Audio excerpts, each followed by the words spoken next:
Hello YouTube, and welcome to my review of the SH Figuarts Shinken Red from the series Samurai Sentai Shinkenger. Or, if you're in the western part of the world, you'd probably know him as Samurai Red from Power Rangers Samurai. Now, this was Bandai's first Sentai SH Figuarts, and it has some things that I like.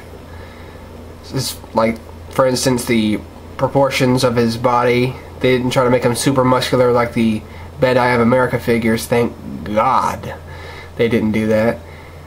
But at the same time, there are some things that I don't really care for, and I'll get into that as I do articulation. But for now, let's go ahead and start this review.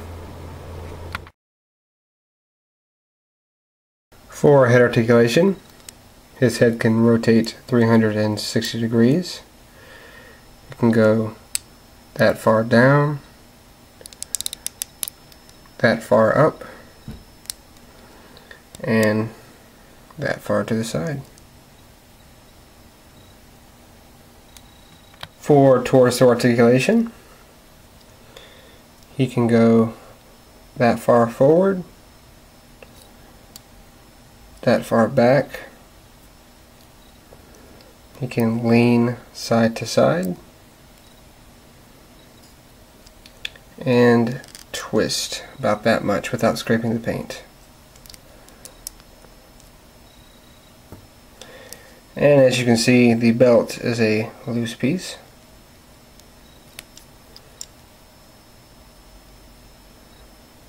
For arm articulation, his arm can rotate 360 degrees. It is relatively tight, so be careful.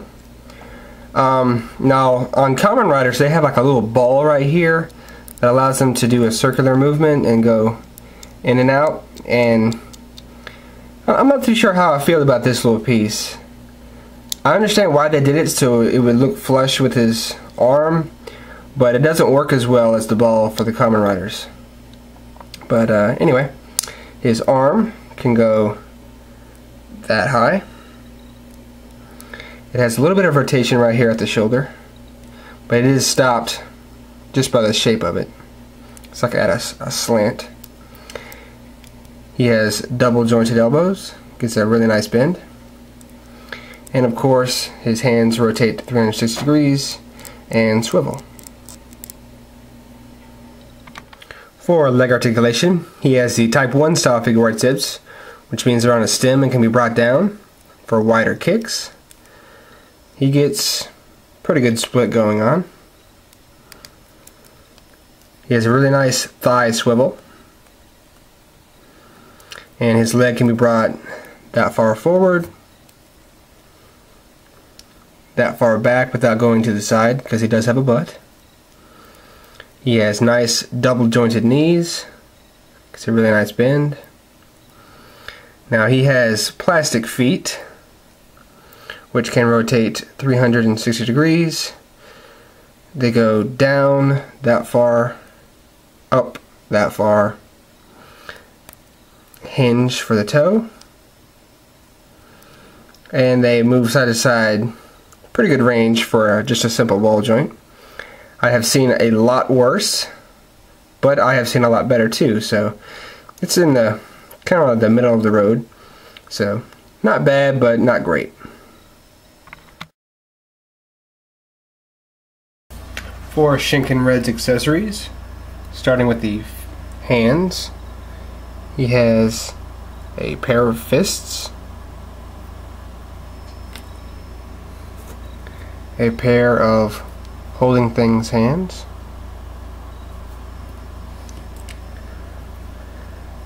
a pair of splayed open hands,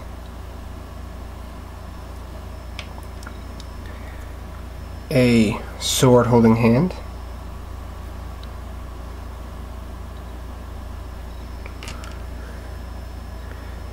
a phone holding hand,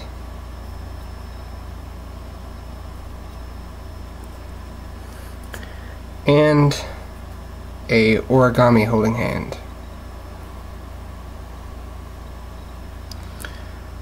Comes with his Shodo phone, Very nicely painted. And to use the hand, you can use it one of two ways. You can have him hold it like it's a normal phone, or when he's painting something. It does stay, but it's being difficult because I'm recording right now.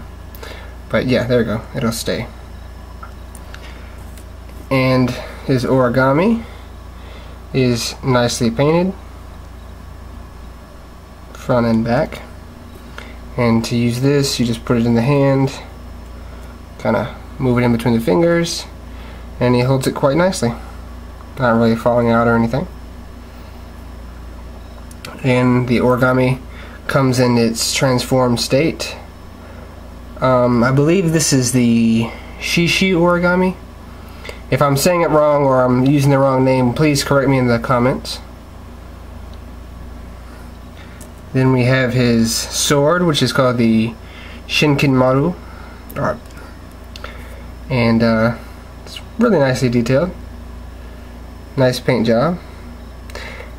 The little disc does come off on this, so that's nice. And now it's actually kind of weird how they put this thing together. As you can see, there's like a seam line going down, but right here it's connected to this part, and this part is that part, but it's not a complete blade. It's the only half of the blade is part of this. And what they did is they just painted silver on the gold part, so it's a little weird the way they did that, but it still looks nice whenever he's holding it. So not a complaint, just something I noticed. And he has his gigantic broadsword, the Reka Dai Zanto. Again, if I'm saying that wrong or I'm using the wrong name, please correct me in the comments. But I believe that's what it's called in the Japanese version. And a little disc thing spins. Not very well, but still. Nice little handle here. It doesn't move or anything, just kind of there. And it has a really nice paint job. You can even see the little crest right here.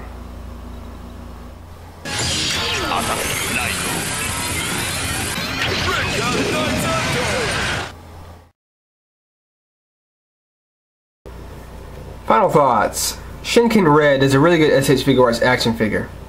Now, as I said before, I'm really glad that they did not go the same route as Bandai of America and make him super muscular. I'm really glad they kept him thin and show accurate. And as I said in the arm articulation portion, I'm not a huge fan of what they did with the shoulder joints. Again, I get what they were going for. They wanted a seamless kind of design, but I'm sure they'll do better next time. And for their first attempt at a Sentai Ranger, definitely a good figure. Now, as you may have already realized, I have not seen either the Japanese show or the American show, and this was a complete impulse buy on my part.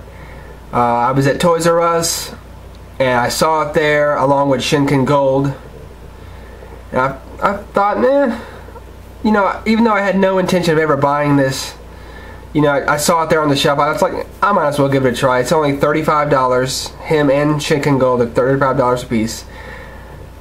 And I'm really glad I picked it up. It's a really good action figure. And definitely, if you're a Power Ranger fan and you want a more realistic action figure, this is definitely one to pick up. Much better than the crappy American ones that are sold in stores. No word as of yet if they're going to be bringing over the other Rangers, because Gold and Red were standard releases, and Blue, Green, Pink, and Yellow were Tamashii Web exclusives. Now they may bring them over here to America or in the Western Hemisphere as, you know, online exclusives from ToysRUs.com or something like that. They could do that. But as of this recording, there's no information regarding any of the other Rangers. So with that, I'll see you with the next review.